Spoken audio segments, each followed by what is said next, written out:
Il est 10 h ce matin sur le tarmac de l'aéroport de Barcelone. Décollage du vol 4U95-25 sans aucun problème, à peine un retard de 30 minutes. Direction Düsseldorf, arrivée prévue à 11h55.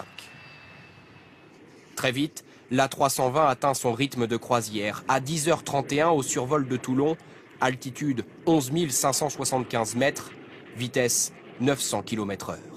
La trajectoire et les paramètres sont identiques au vol de la veille réalisé par un autre avion de la même compagnie. Tout est parfaitement normal, c'est ce qu'indiquent les données émises par l'avion et reçues en temps réel, d'abord par l'aéroport de Pise en Italie, puis celui de Cannes-Mandelieu. Mais à 10h32, tout bascule. C'est ce que révèlent ces données de vol, publiées par un site spécialisé qui suit la trajectoire de tous les avions. En bleu, l'altitude chute brutalement. En rouge, la vitesse se maintient avant de décliner, elle aussi. La météo est correcte, mais l'avion perd 1 km par minute. C'est 3 fois plus rapide que lors d'une descente normale. À 10h39, l'altitude est de 2667 mètres, en dessous de certains sommets du massif des Trois Évêchés.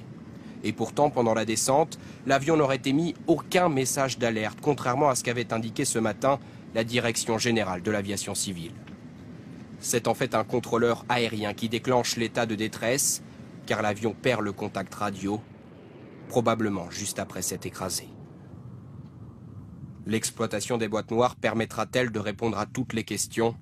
C'est ce qu'espèrent les enquêteurs.